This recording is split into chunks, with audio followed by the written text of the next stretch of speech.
भारतीय परंपरा और भारतीय संस्कृति को जिसकी विरासत पे यह भूभाग टिका है उसको कोई चैलेंज नहीं कर सकता है। तो सबसे पहले जो भी व्यक्ति इन चीजों पे अपने संस्कारों पे उंगली उठाते हैं तो सबसे पहले उन संस्कारों का त्याग वही कर दें। अब हर दल में कुछ ना कुछ तो उछलने वाली प्राणी होते हैं लोग ना। यह युवाओं के मान सम्मान और स्वाभिमान का प्रतीक है। आनंद मोहन जी की रिहाई माननीय मुख्यमंत्री जी ने कराई। नीतीश कुमार जी क्या है, जैसे आप वैसे हम। सिर्फ आनंद मोहन ही नहीं छूटे हैं, 26 और लोग छूटे हैं।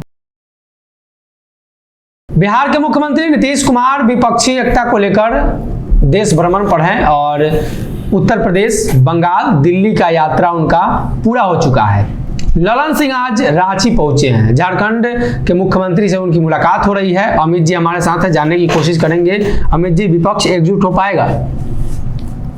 देखिए, बहुत सारी बात भविष्य के गर्भ में छुपा होता है, लेकिन एकजुट होगा नहीं होगा इसको मानकर बैठ के अगर किसी काम पे कोई लोग निकलते हैं, मैं किन्हीं पर्टिकुलर एक व्यक्ति की बात नहीं कर रहा हूँ। मैं माननीय मुख्यमंत्री जी के बारे में बताऊं कि जो विपक्षी एकता के लिए अगर अपना कदम बढ़ाए हैं तो देश में मजबूत विपक्ष का भी होना बहुत अनिवार्य है। वर्तमान समय में जो विपक्ष की स्थिति है तो बिखरा हुआ विपक्ष है। बहुत अति महत्वाकांक्षी लोग हैं, सबकी अपनी अपनी महत्वाकांक्षा है, सब अपने अपने क्षेत्र के मठाधीश हैं। अब है कि केंद्र की सरकार को चुनौती देने के लिए यह विपक्षी एकता बनाई जा रही है। खैर, चुनौती तो बाद की चीज है, पहले वह एकता बने। तो मतलब आप चाहते हैं कि विपक्ष मजबूत बने? नहीं, हम ये नहीं चाहते हैं कि विपक्ष, हमारे चाहने और नहीं चाहने से नहीं।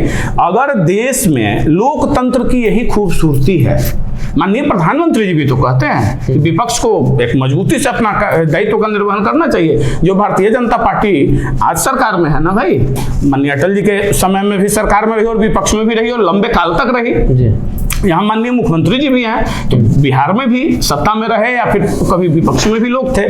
तो देखिए, विपक्ष में होना वो कोई बुराई की बात नहीं है। मजबूत विपक्ष की प्रतिष्ठा सत्ता पक्ष वालों से कहीं ज्यादा होता है, क्योंकि वह जनता के प्रत्येक मुद्दे को उठाती है। तो लोकतंत्र की मजबूती के लिए मजबूत विपक्ष का होना बहुत ही अनिवार्य है। अगर कोई इसमें कोई सकारात्मक पहल करते हैं तो अच्छी बात है, स्वागत है। एक सवाल लगातार उठ रहा है, आप टीका चंदन लगाए हैं, आपको भी रूस जाना पड़ेगा। राजद नेता ने कह दिया है कि सब लोग यूरेशियाई है। अच्छा, कौन लोग बोले हैं? जितने भी ब्राह्मण हैं वो यूरेशियाई हैं। टीका चंदन वाले लोग को देश से बाहर जाना होगा। ऐसा है कि यह तिलक जो है ना, सबसे पहले यह इस बात को समझिए कि भारतीय परंपरा और भारतीय संस्कृति को जिसकी विरासत पे यह भूभाग टिका है उसको कोई चैलेंज नहीं कर सकता है। अनपढ़, गंवार, जाहिल जो लोग होंगे वही इन चीजों को चैलेंज कर सकते हैं। आप एक चीज बताइए ना, तो सबसे पहले जो भी व्यक्ति इन चीजों पे अपने संस्कारों पे उंगली उठाते हैं तो सबसे पहले उन संस्कारों का त्याग वही कर दें। राष्ट्रीय जनता दल में ये परिपाटी है या सोची समझी साजिश है? लगातार इस तरह का बयान राजद नेता दे रहे हैं। राजद नेता दे रहे हैं या राजद का अधिकृत बयान हमारे हिसाब से नहीं होना चाहिए और नहीं हो सकता है। ये कोई अधिकृत व्यक्ति नहीं बोल सकते हैं। अब हर दल में कुछ ना कुछ तो उछलने वाली प्राणी होते हैं लोग ना, तो कुछ से कुछ बोल दिए। भाई, उनको टीआरपी चाहिए, उनको फेस चाहिए, जबकि उनको पता नहीं है कि आखिर उनका भी जन्म जब हुआ होगा तो उनके जन्म के समय में भी उनके घर में भी सत्यनारायण स्वामी की पूजा होती होगी, उनके भी विवाह कर्म हुए होंगे, उनके यहाँ भी मृत्यु कर्म हुआ होगा, तो सब होता है। तो आखिर क्या? और रही बात है तिलक की, तो यह तिलक जो है ना, यह युवाओं के मान सम्मान और स्वाभिमान का प्रतीक है। तिलक लगा लेने से कोई किसी धर्म, जाति, संप्रदाय का ध्वजवाहक नहीं बनता, बल्कि तिलक हमारे सम्मान का ध्वजवाहक। एक सवाल लगातार उठता है कि अब तो आपके समाज के लोग नीतीश कुमार को वोट करेंगे। राजपूत समाज अब नीतीश कुमार की तरफ देख रहा है, नीतीश को प्रधानमंत्री बनाकर रहेगा। आनंद मोहन को नीतीश कुमार ने जेल से निकाल दिया है। देखिए, आप दो सवाल किए। सबसे पहला जो पिछला सवाल है, पहले उसी का जवाब दे दें। आनंद मोहन जी की रिहाई माननीय मुख्यमंत्री जी ने कराई, सब लोग यही कह रहे हैं। मैं इसको सिरे से खारिज करता हूं। बिल्कुल, आप लोग किसी एक व्यक्ति को टारगेट क्यों कर रहे हैं? नीतीश कुमार जी ने कराई। अगर minus chief minister Nitish Kumar ji क्या हैं, जैसे आप वैसे हम, माननीय मुख्यमंत्री जी तो वो उस मुख्यमंत्री पद के संवाहक हैं और उस कुर्सी का यह फैसला नहीं है, यह संवैधानिक फैसला है। तो फिर इसमें वो माले पूरा माले बोर्ड समर्थन में नहीं है। मैं एक बात कह रहा हूं, पूरा वो बोर्ड है, पूरा बोर्ड है जिसमें न्यायिक के लोग भी होते हैं, जैसा कि गृह सचिव महोदय ने देखे थे आप, वो ब्रीफ भी किए थे। हाँ। तो देखिए, और सिर्फ आनंद मोहन ही नहीं छूटे हैं, 26 और लोग छूटे हैं। आनंद मोहन का ही विरोध सरकार ने क्यों अब कर रहे देखिए, हैं? अब इस बात पे हम ये समझते हैं कि राज्य का मुख्यमंत्री अगर कोई संवैधानिक फैसला लेता है तो वह फैसला बिल्कुल सही होता है। मतलब तब राजपूत समाज के लोग नहीं नीतीश कुमार को देखिए, करें वोट। हाँ, बस अब इसके बाद हम चलते हैं। एक गुजारिश अवश्य करना चाहेंगे कि हम जैसे युवा जब आपके समक्ष आए ना, उसको जाति में मत बांटिए। आप भी एक युवा हैं, इस दर्द को समझिए। अभी तक तो लोग जात पात धर्म संप्रदाय में ही बांटकर, और अभी क्या हो रहा है, अभी देश हो या राज्य हो, उसके अंदर जो कुछ राजनीतिक दल हैं, कुछ राजनीतिक नेता हैं, वो क्या चाह रहे हैं, बस खंड खंड में बांटना। क्योंकि ये परिवर्तन का दौर चल रहा है। एक बात बिल्कुल स्पष्ट तौर पे जानिए कि 24 से लेकर 25 में, 24 में परिवर्तन दिखेगा, 25 में परिवर्तन दिखेगा, और 30 जाते जाते कंप्लीट इस एरा का परिवर्तन हो जाएगा। तो कोई भी चीज जब परिवर्तन के दौर से गुजरता है ना, तो बहुत उथल पुथल होता है। आज युवाओं को आगे आने की जरूरत है, तो प्लीज उसको जाति धर्म में मत बांटिए। यह सरकार का फैसला है, संवैधानिक फैसला है। अगर इस फैसले पे किन्हीं को आपत्ति है तो वो कोर्ट में चैलेंज करें।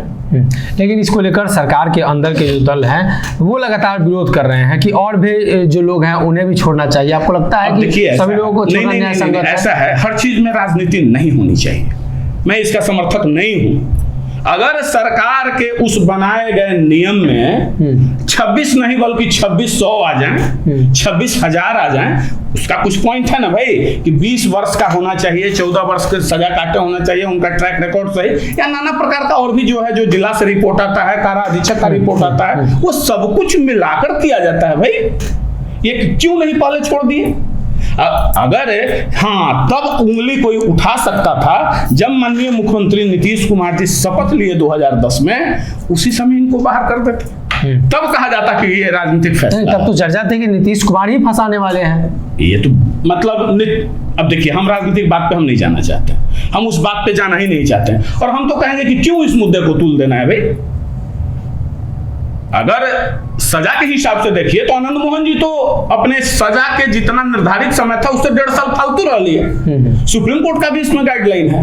और तो आज उनकी पत्नी गई है ना सुप्रीम कोर्ट इस चीज को सुनेगी, देखेगी। अगर राज्य सरकार, आप देखिए एक बात जानिए, संवैधानिक पद पे बैठा व्यक्ति किसी भी बातों से इन्फ्लुएंस होकर कोई निर्णय नहीं लेता है, उसको लोग अलग अलग राजनीतिक चश्मे से देखते हैं, तो ये उनकी बीमारी। युवाओं की आप बात कर रहे हैं, तेजस्वी युवा हैं। बिहार में आज ही ऐलान हुआ है 1,78,000 शिक्षकों की बहाली होगी। बहुत अच्छा सवाल आप किए हैं।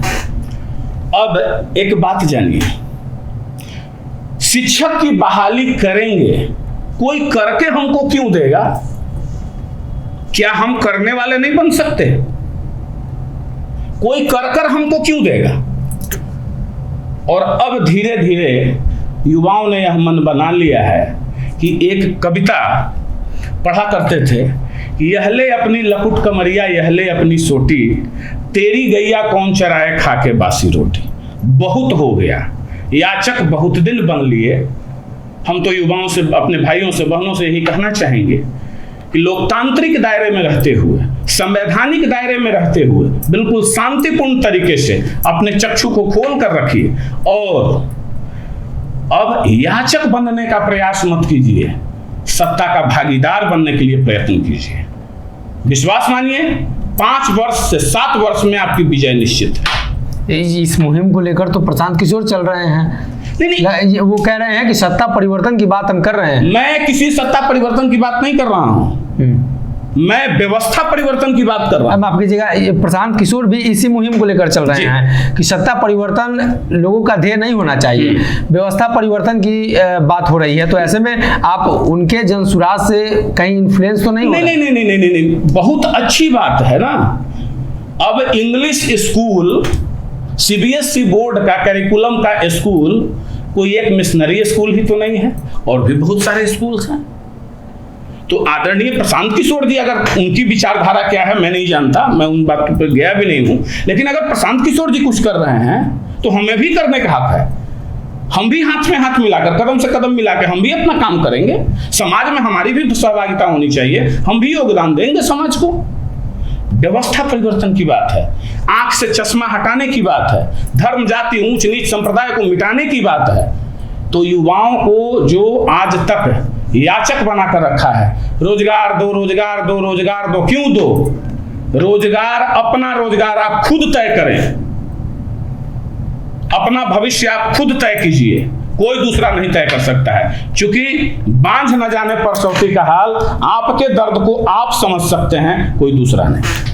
बिहार में लगातार युवाओं को लेकर चर्चा हो रही है, खासतौर पर रोजगार को लेकर जब से सरकार आई है तब से बात हो रही है, और ऐसे में नए रोजगार सृजन को लेकर भी चर्चा। वहीं बिहार में जो लगातार राजनीति चल रही है, विपक्ष को एकजुट करने की मुख्यमंत्री नीतीश कुमार की, ललन सिंह लगातार घूम रहे हैं। इन्हीं तमाम मुद्दों को लेकर हमने अमित जी से बातचीत की। फिलहाल के लिए इस खबर में। अगर ये वीडियो पसंद आई और वह बिहार के राजनीति और बिहारियत से सरोकार रखेनी तो सब्सक्राइब बटन दबा के चैनल के सब्सक्राइब कर ली। ओजे एगो घंटी बा, ओकरा बटन दबा देला से कुल सटीक और मारक खबर रुआ मुफ्त में मिल जाई। अगर रुआ पत्रकारिता के हमनी के नया प्रयोग में सहयोग कर चाहतानी तो ज्वाइन बटन दबा दी। पेटीएम नंबर नोट कर ली 9386816700। धन्यवाद।